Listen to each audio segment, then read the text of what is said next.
Hi പ്രിയമുള്ള സുഹൃത്തുക്കളെ, ഞാൻ അലി മാണിക്കത്താണ്. പ്രിയമുള്ളവരെ, ഇന്ന് നിങ്ങളുടെ മുമ്പിലേക്ക് ഞാൻ കുവൈത്തിന്റെ ഒരു വ്യത്യസ്തമായ വീഡിയോ ആയിട്ടാണ് ഞാൻ വന്നിരിക്കുന്നത്. എല്ലാവർക്കും അറിയുന്നൊരു കാര്യമാണ്.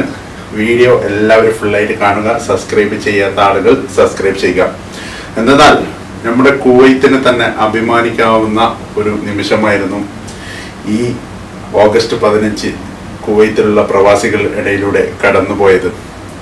കാരണം എല്ലാവർക്കും അറിയാവുന്നതാണ്, ഒരുപാട് കാലങ്ങളായി കുവൈത്തിൽ പ്രവാസികൾ കുവൈത്തിൽ പല പ്രോഗ്രാമുകൾ കാണുന്ന ആളുകളാണ്. പക്ഷേ നമ്മുടെ ബന്ധപ്പെട്ട അധികാരികളിൽ നിന്ന്, അതും നമ്മുടെ രാജ്യത്തിൻ്റെ ഒരു കാര്യാലയത്തിൻ്റെ ഭാഗത്തിൽ നിന്നും ലോകമെമ്പാടും സ്തംഭിച്ചു നിൽക്കുന്ന സമയത്ത് കുവൈത്തിൽ വ്യത്യസ്തമായ രീതിയിലൂടെ ഇന്ത്യൻ എംബസി ഒരുക്കിയ പ്രോഗ്രാമുകൾ കുവൈത്ത് പ്രവാസികൾക്ക് തന്നെ അഭിമാനിക്കാവുന്നതാണ്. അത് എല്ലാവരും കണ്ടു കാണും. അതിൻ്റെ ഒരു ചുരുക്കം വീഡിയോ ഞാൻ നിങ്ങളുടെ മുമ്പിലേക്ക് എത്തിക്കുകയാണ്. കുവൈത്തും ഇന്ത്യയും തമ്മിൽ ഇത്ര നല്ലൊരു അടുപ്പത്തിലേക്ക് വരാനുള്ള കാരണങ്ങളും അതിൻ്റെ ഇപ്പോഴുള്ള സാഹചര്യങ്ങളും എല്ലാം നമ്മുടെ Kuwait Indian ambassador Sibi George സാറിൻ്റെ പ്രയത്നം കൊണ്ടാണ്. കുവൈത്തിലുള്ള പ്രമുഖ കമ്പനിയായ ഇവിടുത്തെ ബസ്സിന് ബാക്കിൽ പോലും സ്വാതന്ത്ര്യദിനത്തിൻ്റെ സ്റ്റിക്കർ ഒട്ടിച്ചിട്ട് കുവൈത്തിൻ്റെ മണ്ണിലൂടെ ഓടുന്നു. നമ്മുടെ മറ്റുള്ള ചില രാജ്യങ്ങളിലൊക്കെ ഇത് കാണാറുണ്ട്. പക്ഷെ കുവൈത്തിനെ സംബന്ധിച്ചിടത്തോളം ഇത് ആദ്യമായിട്ടാണ് ഇങ്ങനെ ഒരു സംഭവം കാണുന്നത്. അതിൻ്റെ അഭിമാനം അത് ഇന്ത്യക്കാർക്ക് മൊത്തം അർഹതപ്പെട്ടതാണ്. അത് നേടിത്തന്നത് നമ്മുടെ കുവൈത്തിൻ്റെ ഇന്ത്യൻ എംബസിയുടെ അംബാസഡർ സിബി ജോർജ് സാറും അതുപോലെ തന്നെ ഇന്ത്യൻ എംബസിയുടെ മറ്റു ഉദ്യോഗസ്ഥരും എല്ലാവരുടെയും നിസ്വാർത്ഥമായ പ്രയത്നത്തിൻ്റെ ഭാഗമായിട്ടാണ് ഇന്ന് കുവൈത്തിൽ ഹിന്ദി എന്ന് പറയുമ്പോൾ അഭിമാനിക്കാൻ പറ്റുന്നത്. എന്തായാലും ബാക്കിയുള്ള വീഡിയോ കൂടി ഫുള്ള് കാണുക. വീഡിയോ കണ്ട് ഇഷ്ടപ്പെട്ടാൽ സബ്സ്ക്രൈബ് ചെയ്യുക, ലൈക്ക് ചെയ്യുക, കമന്റ് ചെയ്യുക. By.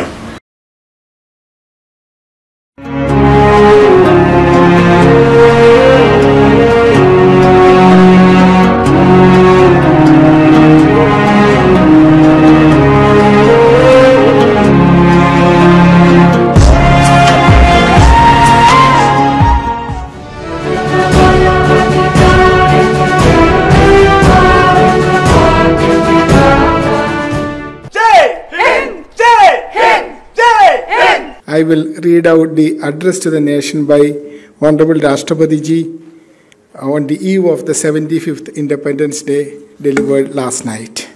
Mere pyare deshavasiyo, namaskar.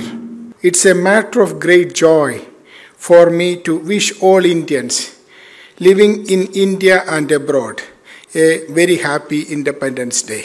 My fellow citizens, friends of India, on the occasion of the 75th Independence Day of India, I extend my greetings to all Indians in Kuwait.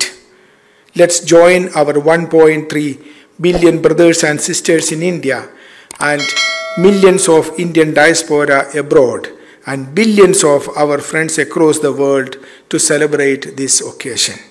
75th Independence Day is a significant milestone in the history of our nation. We Indians in Kuwait celebrate this anniversary along with the 60th anniversary of establishment of our diplomatic relations. During this special anniversary year, we will work towards further strengthening our relationship with Kuwait, which is an important country in our extended neighborhood.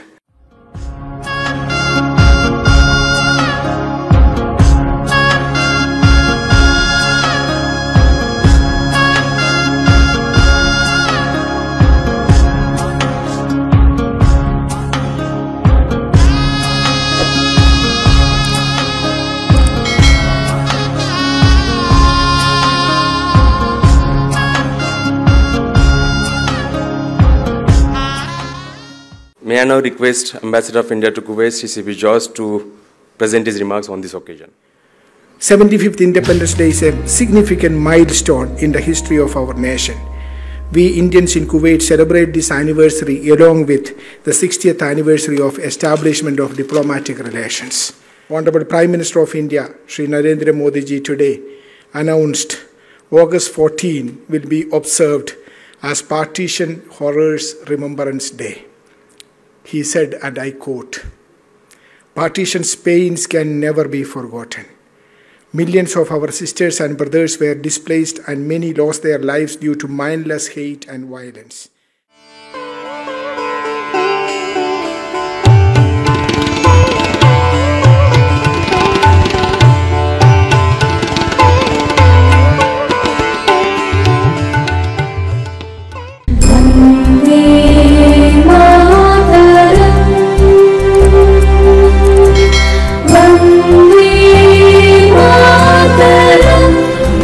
നിവർത്തി കാവൽ നിൽക്കും മഞ്ഞണി ഹിമാലയം പീലി നീട്ടി കച്ചറൗക്കയിട്ടൊരുങ്ങി ഭാരതം രാജഭൂമി ഭാരത ജന്മഭൂമി ഭാരത ഗജാനനം അഹർനിശം भारत हमको जान से प्यारा है वतन वतन मेरे आबाद रहे तू मैं जहाँ रहूँ जहाँ में याद रहे नो धानो पुष्प भोर